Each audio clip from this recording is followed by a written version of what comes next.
Don V Friday's back, man. Y'all really didn't think y'all was gonna go the whole season without hearing my ass. Shit. Now I broke my phone. I broke it.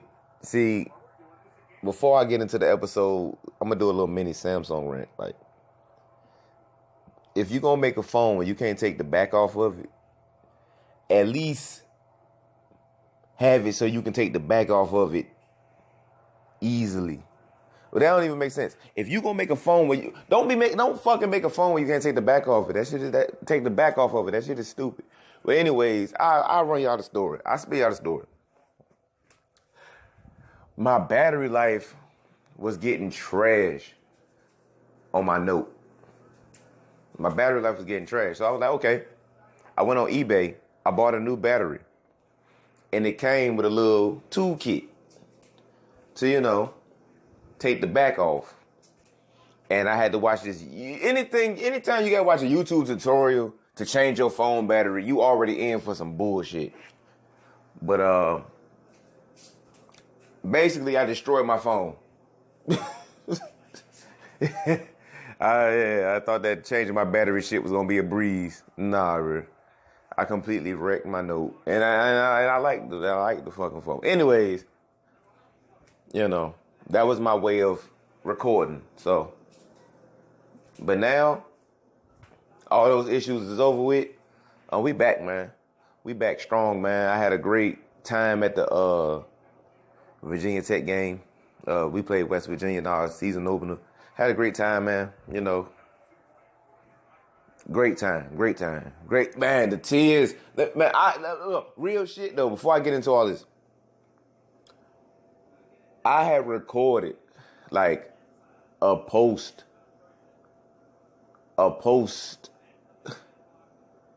I recorded a super secret episode of Don V Fridays, like, after that. Like, maybe 2 days. But I had no voice, so I never put it out, because that shit was so trash. I sounded like I was dying, so I never put that out. But not gonna hold y'all, man. Y'all know the fucking drill, man. Get your snacks, get all that shit, man. Get your pumpkin spice. Oh yeah, it's pumpkin spice season, my boy. It's pumpkin spice season. Get your pumpkin spice. Get your graham crackers. Get all that shit. Lock it up. We gonna get into this shit. Don V Fridays is back. We won't go miss the season, bitch. Y'all do that shit, bitch. Let's get into this shit. I turn on so hard, yeah. I turn on so hard. I turn on so hard. I turn on so hard, yeah. I was blowing on that dope, so I was gone. He won't beef with who? Get that nigga on the phone. Soldier boy for real, cushion my cologne. I'm walking out the jury store with hair and bones. 1990, that when the legend dropped. Came in the hood, make that shit pop. My block go so hard, I had to stack guap. I need $100 stacked up in my shoebox. Hard, turn on so hard, you don't know what's up. Young and flexin', nigga. SODMG, man, we in this bitch.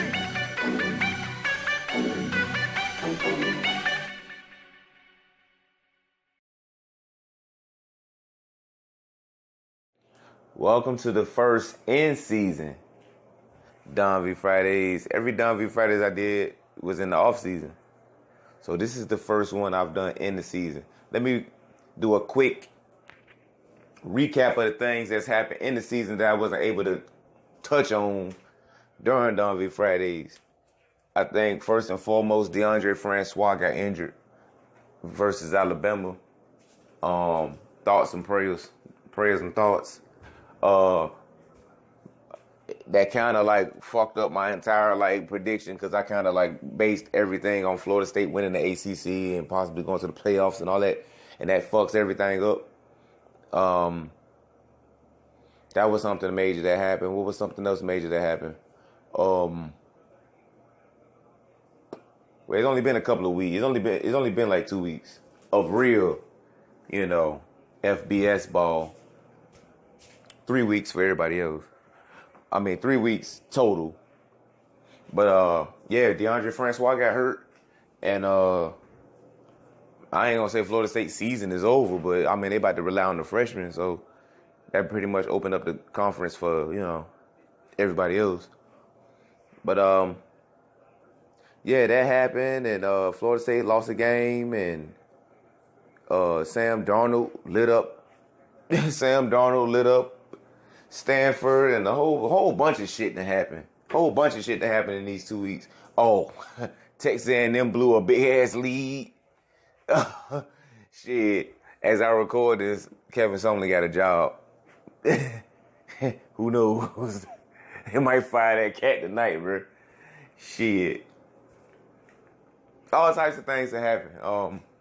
Baker Mayfield planted a flag in the middle of Ohio State field, and all the salt, all the tears, the delicious Ohio State tears, they still extra salty. He had to apologize for the shit. I wouldn't apologize for a goddamn thing. Baker Mayfield, do your thing, my boy. You ain't got to apologize for shit, man. The one thing that make college football better than pro football is the pettiness and the tears and how angry people get. Like, college football makes people irrational and delusional, and that's why college football is so much fun. The pettiness and the all that shit. They're not planting flags in NFL football, man. Nobody's gonna take a flag and plant that bitch in the middle of the Patriots field. Or ain't nobody gonna take a big ass Chiefs flag and plant that shit in the middle of Oakland's field. That type of shit don't happen. So don't apologize for making this great sport the last gift that God gave us. Don't apologize for making that shit great.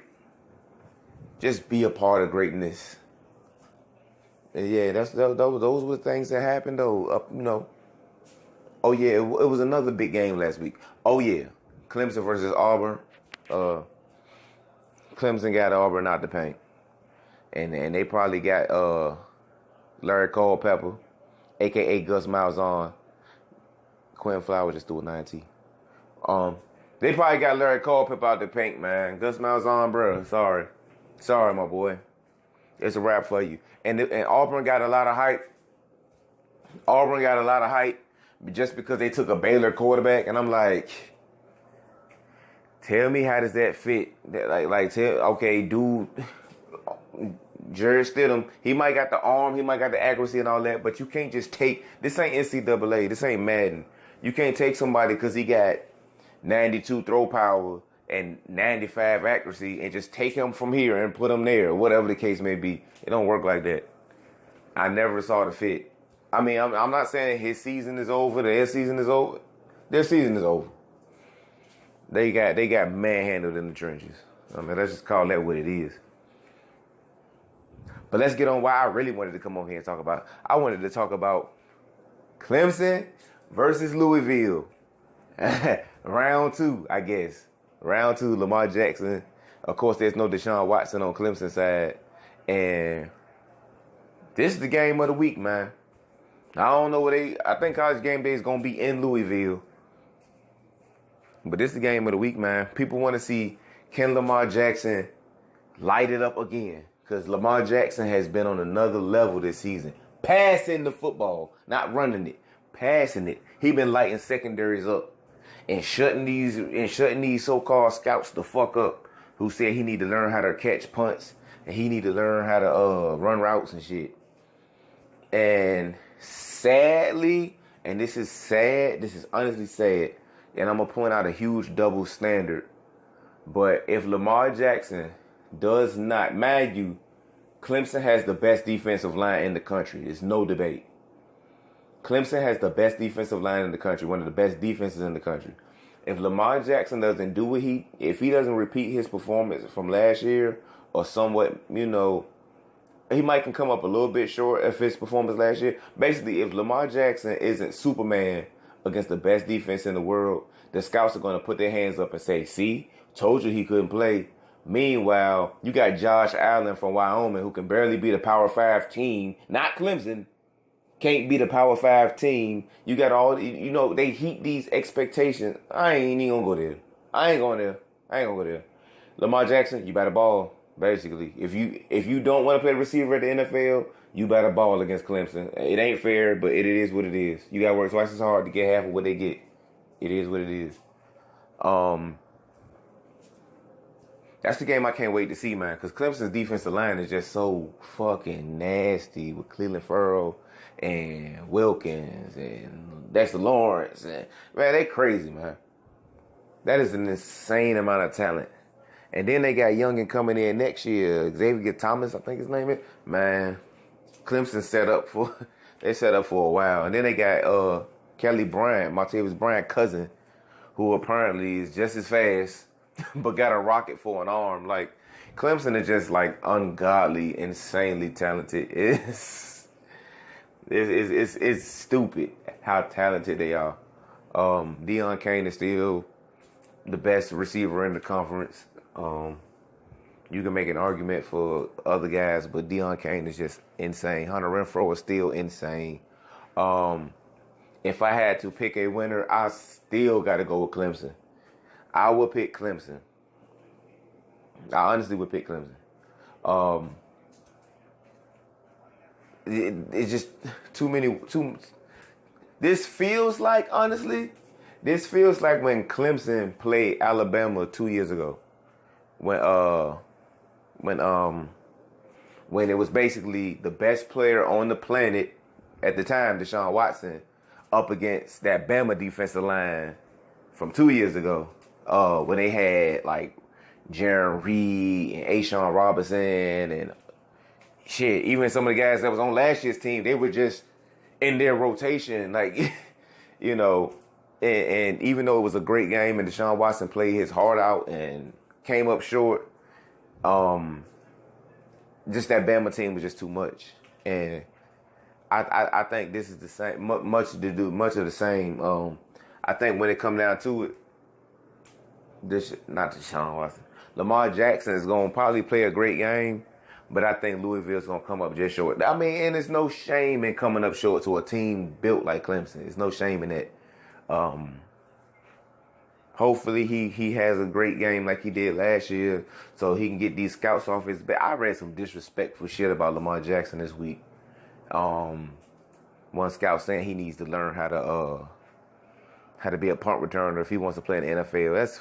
That's a fucked up thing to say. To the reigning Heisman. I've never seen a Heisman Trophy winner get his draft stock taken apart in week 2 of the season. Like, you know, like week 1, normally they wait till the offseason to start tearing you down, to start tearing you down if you're playing poorly, but Deshaun Watson, fuck Deshaun Watson again. Lamar Jackson is playing very well, passing the ball, and he's still getting torn apart by scouts. And it's crazy. But that's definitely the game to watch. As far as big games that has my attention, I believe Wisconsin's playing BYU. I mean, whatever. LSU's playing Mississippi State, and that could be interesting. I don't know. It's something about Mississippi State, man. It's like ever since that, like, you just not. I don't know. I just assume they can sneak up on people. Tennessee plays Florida. That's a game I'm definitely interested in watching. Tennessee played Georgia Tech and almost lost it, but they got it together. But they're playing a Florida team who's definitely going to be pissed off because they haven't been into the red zone all season. Now, mind you, they've only played one game. They played against Michigan, and they got beat pretty soundly. But while I'm talking about the state of Florida, prayers for the prayers, thoughts, good vibes. Hurricane Irma, they didn't get to play a game, and it's shit more important than playing a game.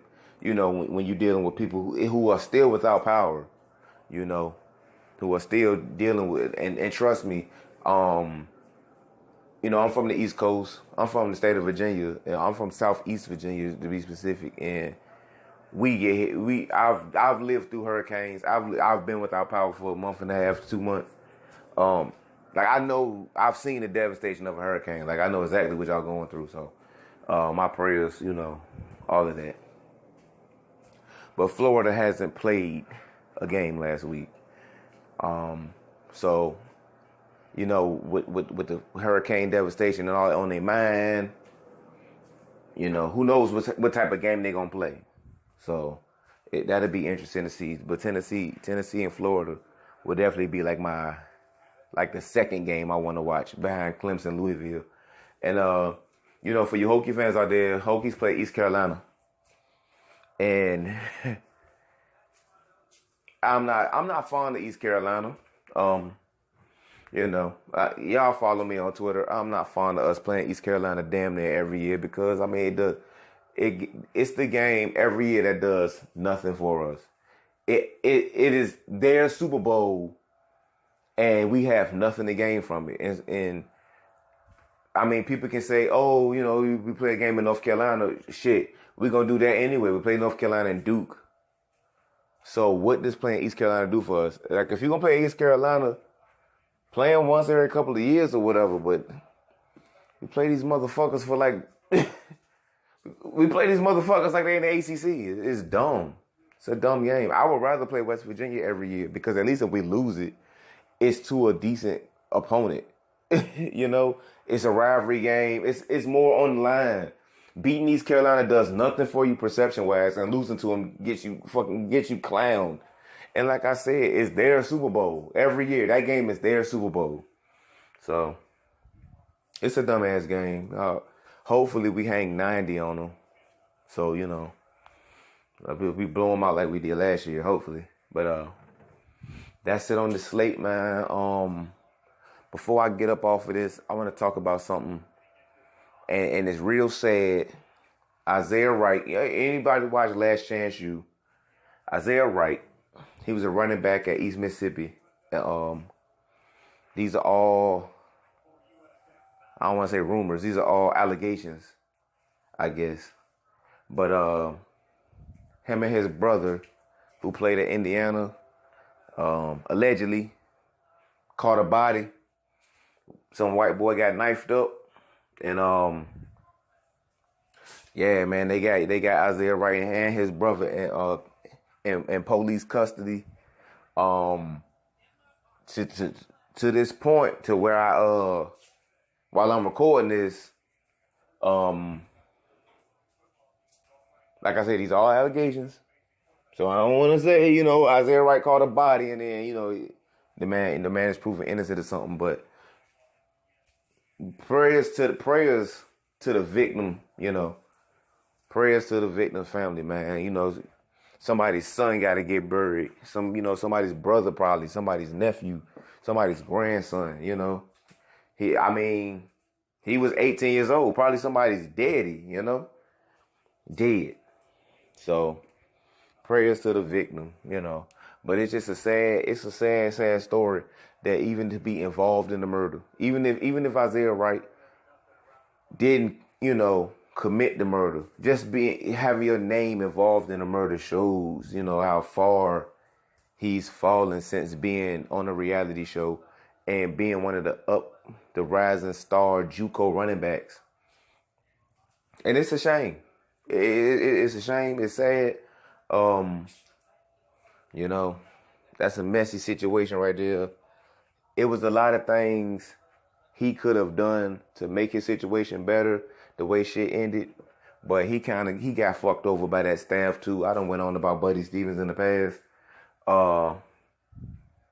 You know, Isaiah dealt with some injuries and some personal issues, and I don't think the coaching staff did enough to make him feel loved and wanted. But there was some shit he did too where he was acting out and not going to meetings and being late for meetings and late for practice and not wanting to practice and, you know, arguing with the coaches because he wanted to play with a concussion. They can't let you play with a concussion, my boy. You know? So, like I said, it was some shit he could have handled better. It was some shit that the coaching staff, Buddy Stevens is like not a good people person. So he didn't know how to see that one of his players was dealing with physical and emotional pain. He couldn't fucking break away from his fake military personality to fucking throw an arm around one of his players and say, look, man, you going through a rough time, you know, you going through it physically and mentally, emotionally, you know, I'm here for you. He didn't do none of that. It was just like, you know, you need to serve my purpose, so fuck you. That's Buddy Stevens. But it's not Buddy Stevens' fault why a nigga dead though.